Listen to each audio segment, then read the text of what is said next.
Est-ce que tu crois qu'il y aura la paix avec les Arabes un jour? Oui. Tu crois? Oui. Et tu le veux? Oui. C'est bien quand il y aura la paix. Oui. Ton père ira plus à la guerre. Et tu crois que c'est possible? Pas tout de suite. Mais quand? Je sais pas quand, mais pas tout de suite. Pas... Demain, il ne va pas y avoir la paix. Il faut parler beaucoup. Il faut comprendre l'autre, Israël, aux Arabes. Il faut se comprendre. Oui. Et puis alors, peut-être qu'il y aura la paix.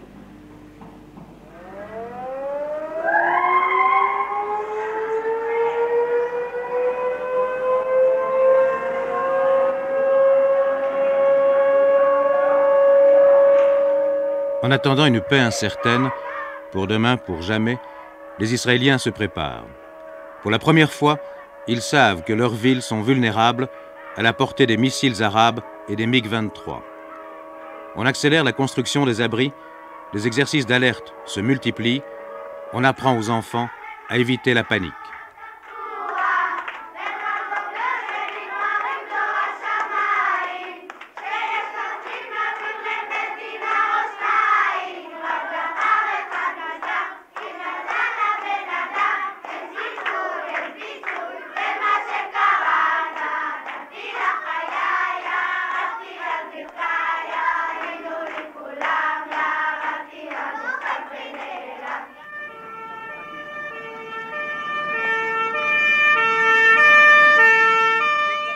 On simule les conséquences d'un bombardement. La 5e guerre israélo-arabe, si elle a lieu, sera particulièrement meurtrière pour les populations civiles. Ce sont des volontaires de plus de 55 ans ou des jeunes réformés pour cause de santé qui apprennent ce nouveau métier de secouriste. Pendant 4 jours, ils répètent ce même genre d'exercice, après quoi ils rentreront au bureau, à l'usine ou au chantier. Pendant ce temps, aux Nations Unies, le leader palestinien Yasser Arafat obtient un triomphe sans précédent. Les Palestiniens existent enfin, mais l'État palestinien, proposé par Yasser Arafat, nie l'existence d'Israël en tant qu'État, cet État créé il y a 25 ans par ces mêmes Nations Unies. En Israël, le choc est rude. La réponse à Yasser Arafat est brutale, même chez les plus modérés. Nous sommes assez inquiets parce que si les Arabes pensent qu'avec leurs forces militaires et avec leurs forces économiques, qui en ce moment-là devient de plus en plus important vu la constellation mondiale du problème du pétrole, ils pourront plus tôt ou plus tard, dans 5 ans ou dans 50 ans, rayer Israël de la carte et de nous jeter à la mer. Dans ce cas-là, nous devons dire d'une manière très claire à M. Arafat et aux autres Arabes que ça sera plus facile, ça sera pas facile et que nous allons nous battre d'une manière féroce. Et je suis persuadé aussi que nous allons trouver beaucoup d'alliés dans le monde entier et pas seulement dans le monde juif. La route de Golan. Damas, la capitale syrienne, est à 100 km. Tel Aviv est à peu près à la même distance. Tenir le Golan, c'est notamment empêcher l'installation de nouvelles bases de missiles, gagner du temps pour les populations civiles. La position 109, poste d'observation classique à quelques centaines de mètres de Kounaïtra, ville syrienne presque entièrement détruite, symbole pour les Syriens de leur droit sur le Golan. Ces derniers jours, on a frôlé la guerre dans ce décor montagneux et sauvage où pour les uns et pour les autres, chaque mètre de terrain représente un peu plus de sécurité. Je ne crois pas qu'il y a quelqu'un qui aime une guerre. Personne n'aime une guerre. Mais ça ne nous fait pas peur sur le plan militaire. On croit à notre force, on croit si vous voulez, notre justice, la justice de notre cause, qui est un élément majeur pour toute armée. Nous l'avons prouvé déjà dans les guerres précédentes, lorsqu'on était en minorité. Et c'est grâce à notre croyance dans notre justice qu'on a tenu bon. Je crois qu'on tiendra bon aussi cette fois-ci, si jamais on est obligé à refaire cette guerre. Il n'y a pas d'autre solution que la guerre, finalement. J'espère bien. La solution que nous voulons, c'est la paix. C'est la paix. Il s'agit de savoir si nous serons à 2 ou à 3 ou à 4 pour faire cette paix. Malheureusement, ce que les Arabes ont prouvé à Rabat, c'est que ce n'est pas ça. Ce n'est pas ça qu'ils veulent.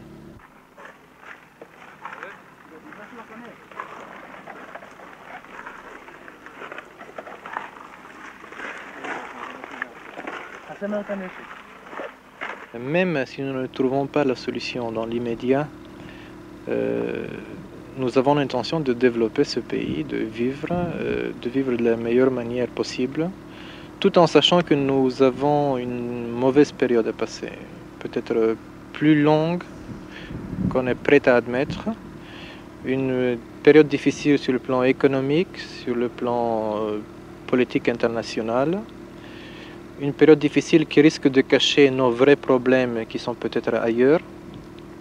Quels sont les vrais problèmes à votre avis? Nous avons des problèmes certainement d'ordre social, des problèmes d'égalité culturelle qu'il faudra traiter avec le temps, mais qui certainement sont placés actuellement en deuxième plan, vu les problèmes majeurs qui sont ceux de l'existence. C'est ça que vous, en Europe, vous ne comprenez peut-être pas, que pour nous, Israéliens, le problème sécurité, c'est le problème d'existence. Pour nous, perdre une guerre, nous l'avons dit, nous allons le redire chaque fois encore, perdre une guerre, ce n'est pas comme en Europe. Perdre une guerre, pour nous, c'est théoriquement disparaître, pratiquement disparaître.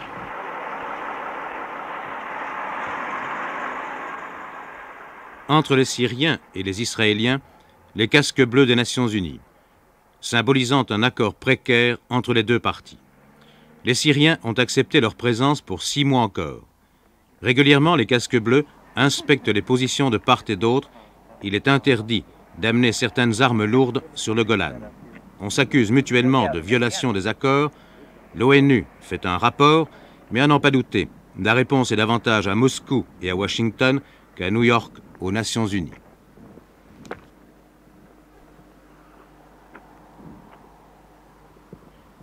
Sur le même sol aride qui fut naguère syrien, les Israéliens cultivent leurs champs. À quelques centaines de mètres de la ligne de démarcation, un kibboutz s'est installé, un kibboutz qui ne cesse de se développer.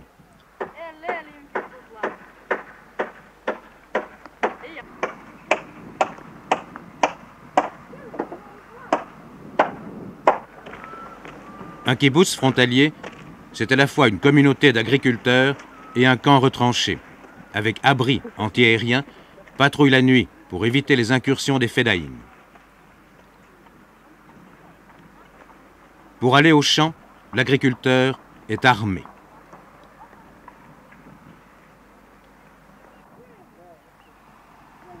Durant la guerre du Kippour d'octobre 73, les 37 familles de ce kibboutz ont été évacuées presque de force. Personne ne voulait partir malgré les bombardements, malgré les armées syriennes. Leur absence n'a duré que 4 jours. Ce n'est pas angoissant, on n'a pas peur. Non, je vous ai dit que j'ai pas peur. On ne pense pas à ça. Il faut vivre. Et si on pense seulement qu'on peut mourir demain, on ne vit pas. Il faut continuer. On n'a pas d'autre choix. אני עובד כאן על המפרק הזה, מה שנקרא תפיסת קבלייר. אני תופס ובצורה הזאת, תרדי למטה, תרדי. Garçons et filles de 14 à 18 ans apprennent pendant une semaine les techniques de défense contre le terrorisme. אתם לוחצים על תפס ומשימות את הקנה. נשק, בדוק, קדימה.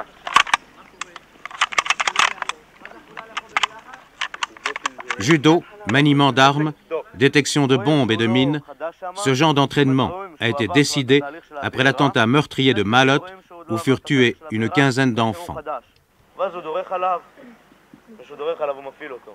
Vous pensez qu'il y aura une guerre? Oui, je pense qu'il y aura une guerre.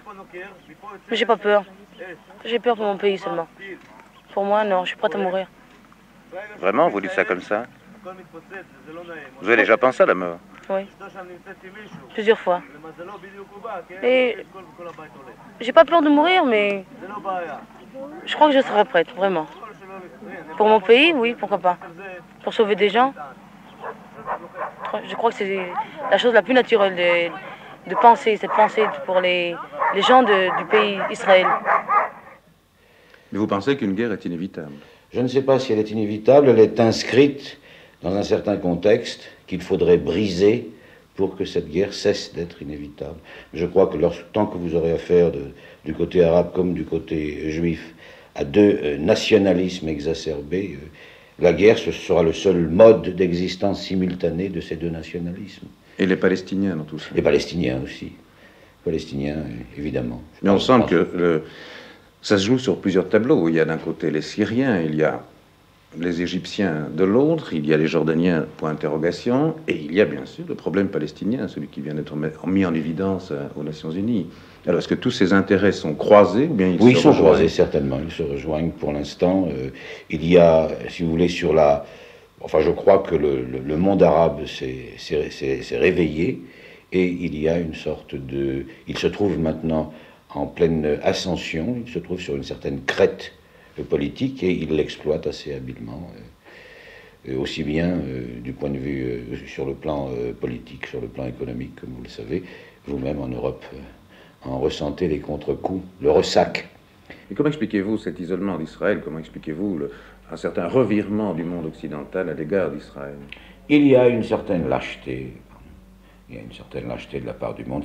C'est commode, c'est plus facile malgré tout de... Mais pourquoi cette lâcheté? Alors nous revenons à l'esprit de Munich, par exemple, n'est-ce pas? Pourquoi cette lâcheté? Est-ce que les Tchèques se sont posé la question à l'époque? Pourquoi cette lâcheté?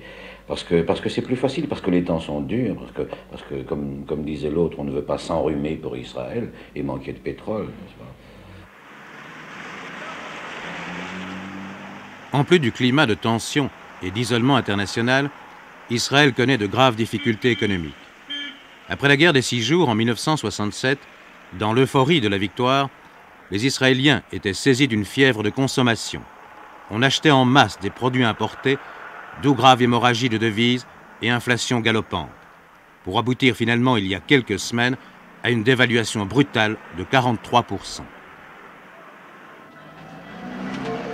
Conséquence, le pain coûte 2 fois plus cher, l'huile 3 fois, les transports ont augmenté de 40%, la viande est inabordable pour les revenus modestes. Dans certaines familles pauvres que nous avons vues, seuls les enfants font 2 modestes repas par jour.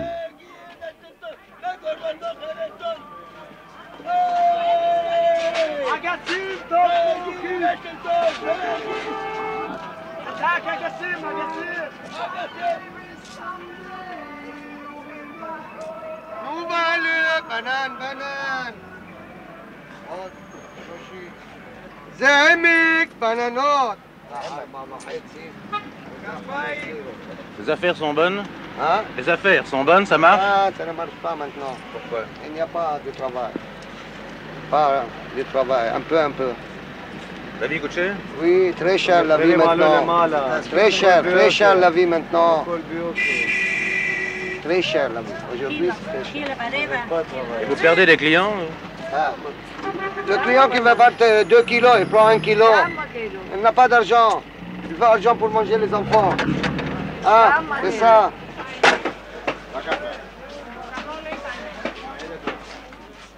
Les plus durement touchés par la crise économique, le chômage et la montée des prix, ce sont les Juifs orientaux venus des pays arabes. Ils sont généralement plus pauvres que les Juifs originaires d'Europe centrale ou des États-Unis. C'est une des contradictions de la société israélienne, problème grave, puisque ces Juifs de 2e catégorie représentent la moitié environ de la population juive et qu'ils ont davantage d'enfants que les autres. Malgré quelques progrès, cette tension sociale entre 2 classes de Juifs n'a pu être résolue parce que chaque fois la guerre mettait ce problème au second plan. Aujourd'hui encore, la guerre est peut-être aux portes d'Israël. Une fois de plus, même dans les quartiers pauvres, on est prêt à se battre pour Israël. C'est ici aussi que l'on trouve souvent la plus grande détermination à l'égard des Arabes. Oui, il y a beaucoup de problèmes. Il y a le problème, vous pouvez me permettre, oui, politique. Par exemple, c'est tous ces fedaïm, ces gens qui viennent tuer, blesser, voler et partir. Et on se sent comme, je sais pas moi, on n'est pas plus libre qu'avant. On n'est pas plus libre. Vous savez, quand je suis seule à la maison, les enfants sont à l'école, je dois m'enfermer comme vous venez de le voir. J'étais fermée là-dedans. Et vous enfermez pourquoi? Parce que j'ai peur. J'habite dans ce trou-là. Peut-être que, je sais pas moi, il y a des autos qui passent avec des Arabes qui viennent des chantiers qu'on a de Gaza, de Jenin, de n'importe quel endroit pour venir travailler. Alors j'ai peur qu'ils viennent un jour chez moi aussi, qu'ils feront la même chose qu'ils ont fait au Galil. On est mal vus. Ils veulent nous rayer de la géographie. Vous croyez que les Arabes veulent vous rayer de la carte? Oui. Oui. Formellement. Et la guerre ne vous fait pas peur? Non, nous n'avons pas peur. On a passé d'autres guerres avant, on a réussi, il y avait quelque chose qui... Mais est-ce qu'Israël peut toujours réussir? Parce qu'Israël peut toujours gagner. Je suis certaine. Tant que l'Amérique est de notre côté, vous savez, nous avons cette aide et j'espère qu'elle continuera. Il y a combien de temps que vous êtes en Israël? Il y a déjà 20 ans. Vous n'avez pas envie, devant les difficultés, devant la menace de la guerre... De me sauver d'ici? Jamais de la vie. Jamais. C'est mon état, c'est ma terre, je sais pas moi, je sais pas, j'ai des racines là. Mes enfants ont grandi, ils ont vu cette terre-là, ce soleil, ces arbres. D'ailleurs, la vie était très belle avant. Elle était très belle. Dans les territoires occupés depuis 1967, administrés, disent les Israéliens, vivent 1 million de Palestiniens. Chaque jour, 100 000 d'entre eux viennent travailler en Israël.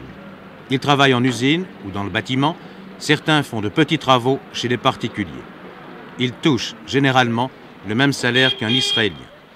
Cette main-d'œuvre qui fut nécessaire pour Israël, un peu comme nos travailleurs immigrés, risque d'être touchée également par les nouvelles mesures d'austérité et les difficultés économiques en Israël. 100 000 Arabes chaque jour en Israël, c'est aussi un danger d'infiltration terroriste sous le couvert de paisibles travailleurs.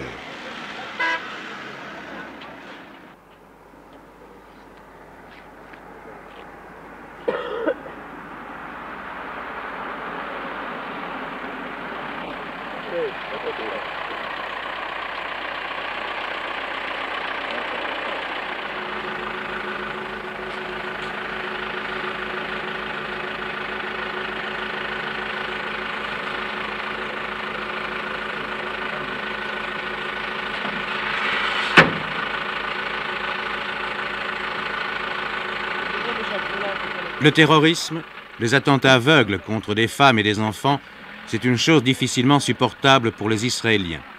Pendant notre séjour en Israël, 3 attentats en 10 jours.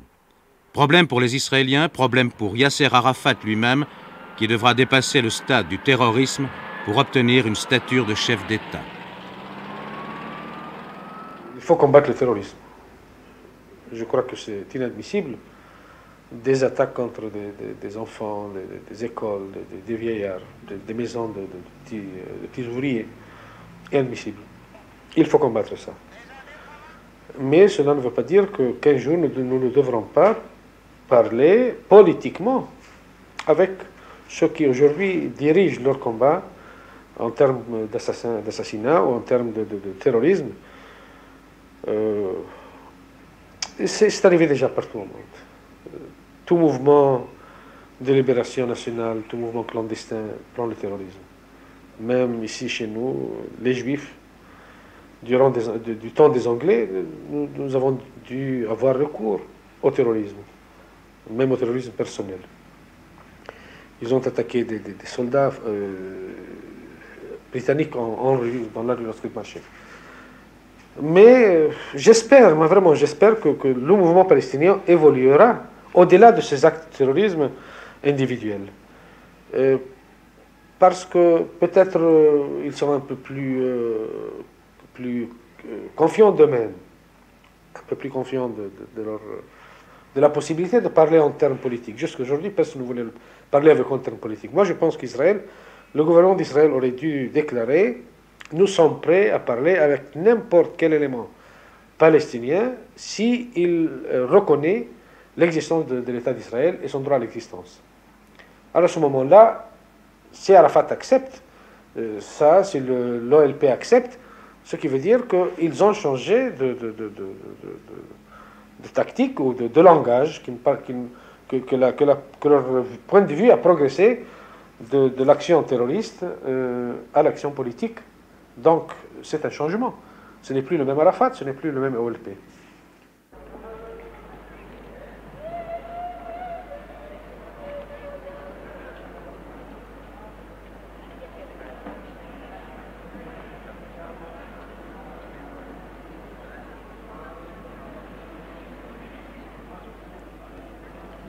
Juifs, chrétiens et musulmans pourront cohabiter dans un État palestinien libre et démocratique, disait Yasser Arafat aux Nations Unies.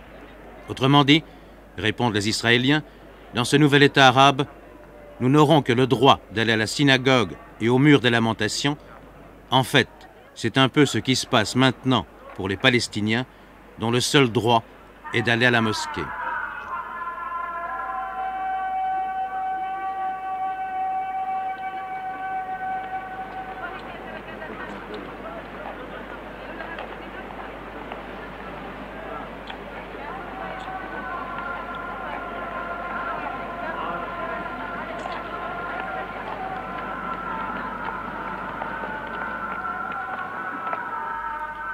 Les Palestiniens veulent leur liberté et leur indépendance.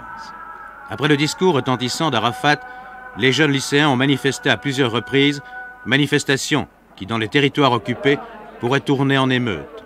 D'où condamnation assez sévère des jeunes manifestants par les tribunaux israéliens.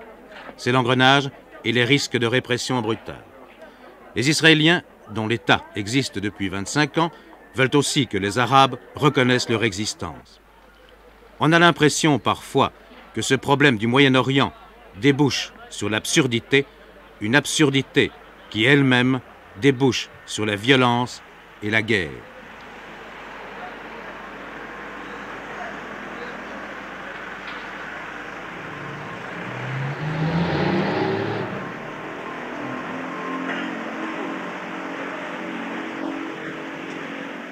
Qu'est-ce que vous pensez des Arabes, madame? Vous êtes née ici. Vous avez vécu probablement au milieu d'Arabes. Vous les détestez, les haïssez, ils vous sont indifférents? Je suis incapable de détester les Arabes, n'est-ce pas? Je crois qu'Israël a vis-à-vis des Arabes l'attitude des... comme on a une attitude vis-à-vis des enfants, n'est-ce pas? On ne les déteste pas, mais on n'a pas trop confiance en eux. Oui, mais pour vous, les Arabes sont des enfants. Vous avez un sentiment paternaliste. C'est ça que la faute d'Israël, qu'elle a considéré les Arabes comme des enfants, incapables. Et tout d'un coup, ils se sont montrés adultes et capables, et même capables de nous liquider, n'est-ce pas? C'est ça le grand retournement maintenant de l'attitude d'Israël vis-à-vis des Arabes. Tu n'es pas d'accord, Claude? Vous pensez aussi que la situation est très grave, et vous pensez aussi que nous vivons une trêve peut-être, mais que la guerre est inévitable. Moi, je sais que j'ai le sentiment, non pas de vivre, mais de survivre. Et je vis un peu à la grecque, vivons avant que ce ne soit la fin. J'ai le sentiment que la fin n'est pas loin. La fin d'Israël? Oui, vivons bien avant de mourir, c'est ça mon attitude. Vous pensez que c'est la fin d'Israël ou que ça pourrait être la fin d'Israël? Bon, je ne veux pas parler pour des mois ou des années, mais je crois qu'Israël est condamné finalement. Par la conjecture actuelle, on ne peut pas savoir ce qui peut arriver un jour, n'est-ce pas? Enfin, je ne suis pas d'accord avec ma femme, c'est des choses qui arrivent dans tous les couples, n'est-ce pas? Je ne vois pas si vous voulez, je suis d'accord, je ne suis pas d'accord avec elle. Il est possible que ce soit la fin d'Israël si, dans le cadre d'une explosion généralisée. Mais s'il y avait la fin d'Israël, ce ne serait pas une fin à la Masada. Ce ne serait pas une sorte de suicide devant un monde qui se reformerait et qui continuerait à vivre tranquillement avec peut-être ce péché, cet oradour à l'échelle d'une nation au fond de lui. Je me demande si demain il n'y avait plus d'Israël, s'il resterait suffisamment de Palestiniens pour occuper la Palestine de demain. C'est terrible. Si, à ce moment-là. C'est-à-dire que je crois qu'Israël, s'il était obligé d'en venir jusqu'à disparaître, ferait payer chèrement sa peau, à tel point que même vous, en Europe occidentale, en Belgique, je ne sais plus si vous pourriez tranquillement aller manger vos moules et vos frites comme vous le faisiez jusqu'à présent. Et alors, de sorte qu'elle peut peut-être avoir raison, ma femme, je ne le souhaite pas, mais je crois que dans le cas de la fin d'Israël, qui est mentionnée dans les journaux, je ne sais pas ce qui resterait de l'autre camp. Ce serait une explosion terrible. Vous seriez prêt à vous battre jusqu'au dernier, et très fort. Et très oui. Cette fois-ci, je ne pense pas qu'on se contenterait d'un encadré noir dans la presse mondiale. Ça m'étonnerait.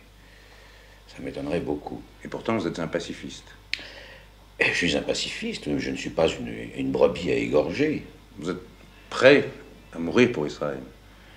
Je suis prêt à mourir en Israël, oui. Pour Israël ou en Israël? Pour Israël, oui, pour Israël. Pour mon droit à l'autodétermination en tant que peuple. Il est exclu pour moi que je redevienne le petit juif des Français. Il n'y a pas de négociation possible? S'il y a une négociation possible, je ne demande pas mieux, mais qui me propose cette négociation? Il faut être deux pour négocier. Quel est le deuxième? Qui est le deuxième? Qui est l'autre? Même pas Arafat? Je veux bien. Et est-il prêt à négocier? Je suis prêt à aller rencontrer Arafat demain, moi personnellement, s'il faut. Mais ça n'est pas du tout une négociation qu'il me propose. Il me propose simplement de détruire Israël pour construire un autre pays à la place. Il veut te remplacer. Il ne veut pas. Il ne veut pas d'une Palestine à côté d'Israël, il veut une Palestine à la place d'Israël. C'est ça tout le problème, n'est-ce pas? Il faut que je disparaisse, il faut que j'annule mon propre acte de libération pour que lui puisse accomplir le sien. C'est-à-dire qu'il faut que je m'immole sur l'autel de la Palestine, ce qui est exclu. Mais est-ce qu'Arafat ne peut pas évoluer, ne peut pas changer? Si, sans doute. Je le souhaite pour lui et pour nous. Et peut-être un autre. L'évolution ne se fera pas. Vous savez, les hommes ne sont jamais que les hommes d'une seule politique. Je ne pense pas qu'il y ait une évolution. On change les hommes quand on veut changer de politique. Israël devra le faire aussi. Donc il faudra attendre ce moment-là. Sans doute. Mais ça veut dire qu'il peut y avoir des événements graves avant la négociation. Il y en a déjà eu, avant. Il y en aura sans doute encore. Si c'est le prix que les Israéliens doivent payer, le droit à l'autodétermination, le droit à être souverain, le droit à exister, je veux que le monde accepte le droit à l'existence d'Israël comme Israël accepte le droit à l'existence de la Belgique. Quelque chose allant de soi, n'est-ce pas? Je n'ai jamais entendu un Israélien dire « la Belgique a le droit d'exister », parce que ça va de soi. Et j'aimerais que de l'autre côté, on dise la même chose. Qu'Israël, que ça aille de soi qu'Israël a le droit d'exister, que ça ne fasse pas partie du marchandage. Il y aura toujours un marchandage, ou pas? Je ne sais pas. Il y aura peut-être un marchandage un jour, mais j'espère qu'il se placera sur le plan des échanges commerciaux, comme font tous les pays entre eux. Malgré Israël, j'imagine qu'il est toujours difficile d'être juif, à vous entendre. Oui, c'est un métier, c'est un full-time job d'être juif. Et surtout de prétendre à être autre chose que ce que les autres veulent faire de vous. C'est-à-dire à être juif à part entière, tout simplement comme on est un homme d'une autre nationalité. Tout bêtement, se banaliser parmi les hommes, en quelque sorte, avoir les mêmes droits que les autres, mais tous les mêmes droits que les autres, pas simplement ceux que les autres veulent bien vous accorder. Ce que je voudrais, c'est cesser d'être le locataire d'une histoire dont les autres sont toujours les propriétaires et qui, dans le meilleur des cas, veulent bien m'accepter comme sous-locataire chez eux.